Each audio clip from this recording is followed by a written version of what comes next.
Guitar magazines are dead and dying. And that's not clickbait nor hyperbole, that is reality. Because in just the last few weeks, 3 major guitar magazine publications have announced that they are closing down. Guitar Techniques, Total Guitar, and Guitar Player are all soon to be gone. And even though reading guitar magazines was a big part of what I was reading growing up, I can't say I'm remorseful. And there's several reasons why, and it's kind of what I'm going to be covering in this video. Reasons that I'm not remorseful for the disappearance of these magazines, and also kind of why they are disappearing. For years now, guitar magazines have been a near monopoly, with the majority being owned by the same publisher. With ever-increasing prices being on the verge of extortionate pricing, questionable reviews, and issues littered with advertisements, it's not really sad to see them go. I wanted to buy some guitar magazines to have to talk about on this video, and it was easier said than done. I went to 2 different large book and magazine shops in 2 different large shopping malls. One didn't have any guitar magazines at all. Another had one. It was just Guitarist magazine. I ended up having to go into the city centre to get them, where they had 4 different guitar magazines, and I ended up buying one of each. And the grand total for just 4 guitar magazines cost me €51.63. That's about $56 for just 4 magazines. You would think I bought them in an airport at these prices, but no, these are the standard prices. Can you believe no one's buying them and they have to shut down? I'm shocked. It's ridiculous. It's to the point that I might actually not make the money back on this video and what I've invested in. And for that reason, this video is sponsored by me, I guess, at least in the sense that companies don't know that I'm saying this. So I just wanted to let you know that I have some affiliate links so that if you buy things through places like Thomann or Sweetwater, it helps me and the channel out. And those links are in the description below. And one of my favorites is one that actually benefits you. It's with Vola guitars. I've been using Volas both in the studio and live, and not only do they play and sound great, but I also happen to think they're really pretty. But Vola will give you 5% off anything off the Vola website if you use code KDH at checkout. That's an easy one to remember. Code KDH. So anyway, that's my little sponsored segment. Let's get back to the video. Here's what I got, other than getting ripped off, I suppose. I got an issue of Guitar Techniques. It is their final issue. Apparently it's a collector's edition. An issue of Guitarist magazine. This is the Joe Perry edition. Guitar World, the 70s edition. And Guitar Player, the Dave Navarro issue. Now, interestingly, all 4 of these magazines are owned by the same company. They're Future Publications, who own a lot of magazines, not just guitar magazines, but in that same vein, they own, and I do have to refer to a list here because there's so many, Guitar World, Guitarist, Total Guitar, Guitar Techniques, Guitar Player, and Bass Player. Remember when I said it was a near monopoly? There is an illusion of choice when you're buying one of these, and we'll actually get onto that a little bit later when we talk about maybe the overall contents of these magazines. But out of the 4, which is the best value for money? And that's a pretty easy question to answer, actually. It is Guitar Techniques. So let's look at that one first. It's the smallest out of the bunch, both in price. I paid €10.34 for this, and also in pages. This has, from cover to cover, just 88 pages, which isn't a lot, but it's about what's on those pages that's important, because for value for money, the amount of ads in this isn't a lot, especially when compared to everything else. This has just 6 pages of ads. That's 7% of this magazine being ads. And I think 3 of those ads are just trying to get you to buy more magazines. So it doesn't seem like there's a whole lot of advertisers supporting this magazine. And it being the lowest price, having the fewest advertisers, it's not a surprise that it's not sticking around. Equally, it's got a lot of competition because it's internally, it's what its namesake is. This is Guitar Techniques. It is a lesson magazine with a lot of written music and lessons, and it's across multiple variations of genres, so there's something in it for everybody. But there's stiff competition online. because most people nowadays would prefer some sort of other medium, likely video, when consuming lessons. And Guitar Techniques have tried to combat that. They have video lessons that you have to go through a link that's in the magazine to get to. It's a bit clunky. There's a lot of competition there, and it's not really surprising that this magazine is going. But overall, I actually do think this is the best value for money of what you're getting. The second best value is Guitarist magazine. This is the second best value magazine in my opinion, because it has the most pages and the second fewest ads in this magazine. In saying that though, it's still over double the percentage of Guitar Techniques, who had very few ads. This has 132 pages and 21.5 of those are ads. That means that 16% of this magazine is advertisements, which is still quite a decent amount, because, you know, we're paying €11.11 for this, which is what I would call an expensive magazine. If you look at other magazines in different genres, they don't tend to cost that much, and you're still paying for ads in here. But in saying that, this is the second cheapest magazine that we're looking at today. It's only going to go up. Now, the content-wise, Guitarist magazine is more gear-focused than the rest, I think. Yes, you do have artist features, like this is the Joe Perry edition, but there is a good focus on gear, and the reviews are probably the most in-depth as compared to some of the other competition. These tend to, because the magazine is bigger, afford an extra page or two to a review. In some cases, it's just a big picture of the product, so maybe it's a bit of filler, but you do get an extra page of article and write-up. So this is probably the most in-depth for gear lovers, I think. Now on to what I believe to be the third worst value for money out of these four, and it's the only magazine that's going to stay in print, at least for now. This is Guitar World, and this jumps up in price significantly. It's all the way up to €14.30. And I would remind you that I bought all of these in the same shop, and they're all by the same publisher, all by the same publishing company. So I'm not sure why the prices are more expensive for some of these, and this is still the third most expensive. We haven't got to the most expensive yet. This is 116 pages cover to cover, with 20 of those pages being advertisements. That is 18% of this magazine being ads.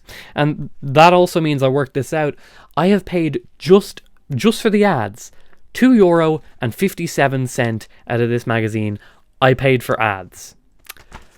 I'm less than impressed. The rest of this magazine feels like a combination of the others that we've looked at so far. We've got a good section of lessons, music, written music in the back. You've got reviews. You've got articles about guitar players. It's kind of the culmination of the rest. And this being the only magazine to survive, it kind of makes sense that it is the culmination of the others. And now finally, on to the worst value for money you can get, out of these four anyway, Guitar Player magazine, coming in at an extortionate $15.88. That is near enough €16 for a load of crap. Okay, here's why. It has the highest concentration of ads. This magazine has just 100 pages, and 22 of them are adverts. Easy enough mathematics on that one. That is 22% of this being adverts. Guess how much I paid for them? It's €3.49. Right? Because it's 22% of this, €3.49 I paid just for ads. I'm not feeling like a valued customer right now. And not only is this the most expensive magazine with the most ads, they're even shortchanging you on the actual physical product. Look, in comparison to the other magazines, this is trimmed down. It is shorter and thinner. The paper feels thinner. It's on the cheap, and yet it costs the most. I actually want to give a comparison again. I want to go back to Guitarist, because Guitarist, if you look there, I'm just getting reflections. I can't really not get reflections on this. This feels like a really quality magazine. It's thicker. The paper stock is thicker. The covers are more glossy. So if I hold Guitar Player in the corner, it does that. If I hold Guitarist in the corner, like, that's a solid book. This is not. This is significantly more expensive than this. This is a better quality product. This is the worst quality product out of the 4. I'm not sad to see it go. Let's keep going. Internally, inside Guitar Player, what does it mainly do? It's articles generally featuring artists. In this case, it's Dave Navarro and Mark Tremonti from Creed. And then the rest are kind of gear reviews. And I think we should talk about that as a broader topic. Because for a long time I've been hearing that guitar magazines were, they're very biased. To get a review in a guitar magazine, you have to buy ads or whatever. And yes, on the surface that makes sense. They're financially investing into the magazine, so they're more likely to do the review. But it was never really as on the nose. And I have a lot of guitar magazines and I've read them for years, as this issue right here. Granted, I've never been a Guitar Player reader, but I'll show you. A full-page ad for the Strymon Big Sky MX. Editor's pick, Strymon Big Sky MX review. A full-size ad on the back cover, no less, for Tone Speak speakers. Editor's pick, Tone Speak speaker review. Ciari Guitars advert on the back of the magazine as well. Ciari Guitars, an interview with the luthier talking about the guitars. Seeing that, it's very on the nose. It's kind of obvious what's happening. It makes it hard to ignore. I've never seen anything like that before. Not 3 in one issue. And it makes those reviews and the article feel more like ads than actual content that you're paying for. So in reality, let's bump those 22 pages of adverts up to 28 pages of adverts. That's 28%. And if we want to do the calculations, that means I paid €4.44 for just the ads in this magazine. That's the price of some just regular magazines. Of course, not guitar magazines, because they're all, it's a monopoly. But regular magazines that are not egregiously priced, that's the price of them. I just paid that for ads. Now, while we're on the topic of reviews, I feel like we should mention something that I noticed. There's quite a bit of overlap between the gear-focused magazines, not Guitar Techniques, but the 3 others. They all do reviews, but they don't really particularly vary massively. Like, there's a lot of gear out there. You'd think that they wouldn't have any overlap at all, and yet they do. Guitar Player has a Vox Wah review, which is also being reviewed in Guitar World. And Guitarist have a delay pedal review, which is also being reviewed in Guitar World. And seeing things like that, it's no wonder that some of these magazines have to end, because if they're all reviewing the same stuff, what's the incentive to buy a couple of different magazines if they're all doing the same thing? Like, people complain, and I am one of them, when YouTubers all do the same review at the same day and everything. I don't bother watching most of them, if not any of them. But at least that's for free. With these magazines, you're paying for it and you're getting the same reviews. It's and I've talked about how, we have access to reviews and stuff for free on YouTube. And it's the thing that irks me about these magazines the most is that the amount of money that they can make off adverts, because they are packing their magazines with ads, and yet they still have the absolute gall to charge, what is it, 16 quid or near enough for this? Now I'm going to show you here, this is the price list to get into the Premier Guitar magazine for advertising. And I do want to make this crystal clear here.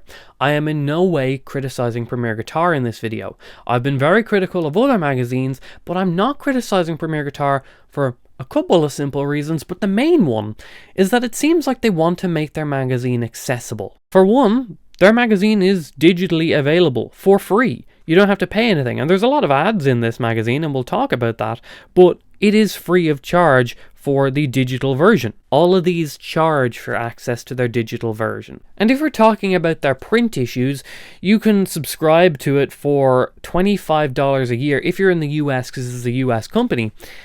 $25 a year for 12 issues. That works out a little over $2 per physical issue. Now remember, the cheapest magazine that I bought, I think it works out a little over $11. And the most expensive is like €16, so probably 17 $18, something stupid. This is a little over $2 per issue. Significant difference. And again, even if you, because it's a US company, if you want the international one, it goes up in price, right? But it still works out at like $9 per issue. $9. That is still cheaper than the cheapest magazine. So I am in no way criticizing Premier Guitar, because I think they've got the right idea. Their goal, it seems, is to get as many eyes on their magazine as possible. And they're doing so by making it accessible. They're charging minimal amounts for a physical issue and getting more people to see it. Because if more people are reading, that means that they can charge more to advertisers because there's more people. And it seems to be working if we look at their price list. There's a decent amount of ads in this magazine. It has 116 pages and 29 of them are adverts. That is 25% of the magazine being ads. So it's higher than the rest, but it didn't cost me a penny to read. So now it breaks down like this: 21 full page ads, 1 paid giveaway, and they have their price for that on the website, a half page island, 9 half page horizontals, 1 third page, 4 third page squares, 9 quarter pages, and 2 sixth pages. Now, as you can see, they have different prices depending on how many ads an advertiser buys. For example, if you wanted a full page and just a one-off deal, it would cost you $4,445. But if you bought 12 issues, it will cost $3,075 per ad. So you get a discount. So let's assume that everybody bought at the lowest price, and let's calculate that. 21 full pages, so that's $3,075 by 21 equals to $64,575. And then, not to forget the smaller ads, all those half pages, quarter pages and such, that all calculates up to $36,845, meaning that the minimum that this latest issue of Premier Guitar made was $101,420. Not shabby. Now again, I want to stress that I have no issue with Premier Guitar doing this, because they gotta make money somehow, right? All of these magazines have to. But they're not really putting in any more ads than something like Guitar Player, and yet Guitar Player cost me €16. Premier Guitar, I got to read it for free digitally, and it would cost $2 if I lived in the States. It would cost me $9 here. Whereas these magazines seem to want to have their cake and eat it, having a high concentration of ads and also charging high sums of money to its readers. You don't feel like a valued reader. Of course there's going to be less eyes on the magazine, and no wonder they have to call it quits after 30 plus years in some cases. So I don't really have much sympathy for these magazines closing. Maybe a bit for Guitar Techniques, because again, best value for money. They didn't have a lot of ad support, so they were charging their customers, and still the lowest price out of the bunch. I kind of feel bad for them, but I don't feel bad for the rest. And what's replaced these magazines? Well, it's the internet. For some, it's the news sites that are operated by the same magazine companies, the guitarplayer.com, the guitarworld.coms. And for others, it's YouTube. There's a lot of YouTube videos all about guitar reviews, guitar lessons. A written version of that isn't really used anymore. It's not as popular, and certainly not for the prices they're charging for them. And if you are in the latter group, make sure to like this video and subscribe, because they're both free. Thank you for watching, and I'll see you next time. Bye bye!